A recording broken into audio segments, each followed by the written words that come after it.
Hey guys, what is up? My name is PandaMaster, and welcome to my spoiler-free review of Barb and Star Go to Vista Del Mar. So, this movie is one that I had absolutely not heard of at all. It came out February 12th, which, at this point, I just feel like everything came out February 12th. We got Dead Pigs, Saint Maud, this, Minari in theaters. What else? There was something else, and I forget what it was. But there was something else. And we just got a ton of really good movies, I might add. Which also, fun fact, Minari is going to be available on video on demand tomorrow. So go pick that up. I'm really excited. Still haven't seen it yet. I'm going to be watching it tomorrow. I'm very excited. But, yeah, so let's talk about Barb and Star here. So this is a movie directed by Josh Greenbaum, whom you might know from Too Funny to Fail, a documentary about the Dana Carvey show, or Behind the Mask, or also The Short Game, which was a documentary acquired by Netflix. So not a super well-known guy, but let me tell you, this is a great movie. I would say, because I've heard some people that really, really love this film, and I think if you like the type of comedy that, you know, Kristen Wiig is known for, in which she stars in this film, or, you know, Adam Sandler comedy, like, you know, that realm of comedic film, or really just SNL in general, you know, this will definitely be your type of movie for sure. I don't think there's a ton in this movie that necessarily breaks any new ground, but it's a very entertaining film. So I will just say that right off the bat. Kristen Wiig and Annie Mumolo, I don't know if I pronounced that right, absolutely kill it as Star and Barb. Well, first, let me just read off these names. We have Star Gordon Fisherman and Barb Quicksilver. Like, this is a film that I believe is set in modern day. They don't really clarify, but, you know, they have cell phones and stuff like that. But totally feels like an 80s comedy film. And, like, there's some moments that are similar to, like, I would say similar to Thelma and Louise, but, and I say this in the nicest way possible, without the depth. Like, I don't think there's a whole lot of strong feminist themes going on here that, you know, Thelma and Louise had in abundance, right? But I think sort of like the buddy comedy aspects of Thelma and Louise are very much present in Barb and Star. And so I was constantly thinking of Thelma and Louise throughout this movie. Not that Star and Barb are criminals. They're actually the complete opposite. They're, like, insanely innocent people. And so, basically, if you don't know the plot of this film, it follows two best friends from Nebraska who travel to Florida on vacation only to become caught up in a villain's plot. And the villain is also played by Kristen Wiig, which is interesting. Because she shows up in the very first scene, and I was like, wait, is this who Kristen Wiig plays? Like, is that Kristen Wiig? Because, like, she's in a lot of makeup and stuff. I'm like, is that Kristen Wiig? And then, you know, we finally meet Star, and I'm like, okay, this is Kristen Wiig, so that must be someone else. Who plays her? Because I feel like I know that face. And then I still, like, the entire movie, I was trying to figure out who this person was. And then the credits rolled, and it said it was Kristen Wiig, and I was like, I was right. Okay, so she plays two characters. But yeah, so I was trying to figure out the whole movie because literally the Wikipedia page does not even say it. It's kind of annoying. But yeah, Jamie Dornan gives a really, really good performance as Edgar Paget? I don't know. But the relationship between Star and Edgar is really awesome. I love their dynamic, but I mean, nothing could match the dynamic between Barb and Star. They are middle-aged, divorced slash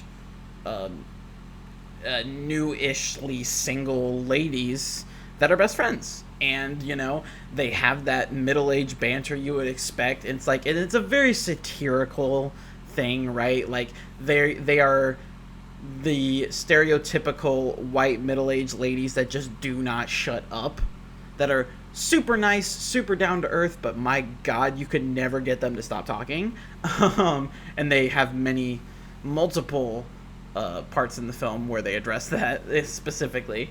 But there's just so much fun humor here. And again, there are so many moments in the film that felt like an SNL skit, and I think that's where the film shines the most, because there were literally moments in this movie that it just went so balls to the wall. I was like, what the hell am I watching? Like, I don't want to spoil anything, because like, even like, I can't even describe it in any way that would just like it would lessen the experience if I were to say it.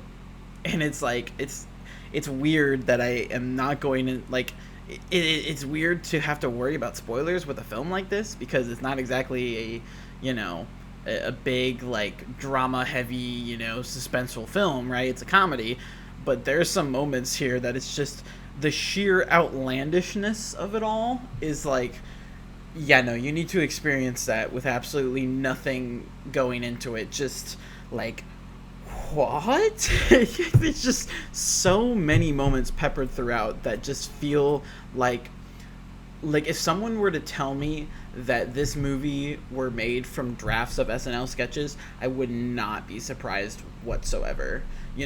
Like, there is obviously there is a set narrative that the film goes through, and there's some depth that goes through, Star and Barb. These are women that are in their 40s and are kind of, they're going through a midlife crisis. I mean, that's what's happening. And Barb has lost her husband and is someone who plays things very safe, and she kind of realizes that she's not really living her life like at all, whereas Star has been left by her husband and is super insecure about herself and feels like she is this disgusting human that no one could ever love. And so it's interesting to see their character development throughout this movie. Again, I don't think it necessarily does anything inherently new with it.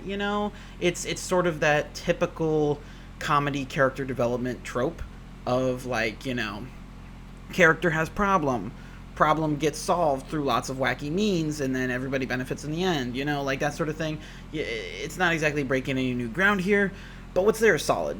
And again, this movie has so many laugh out loud moments of just pure weird satirical comedy goodness. It's an entertaining film.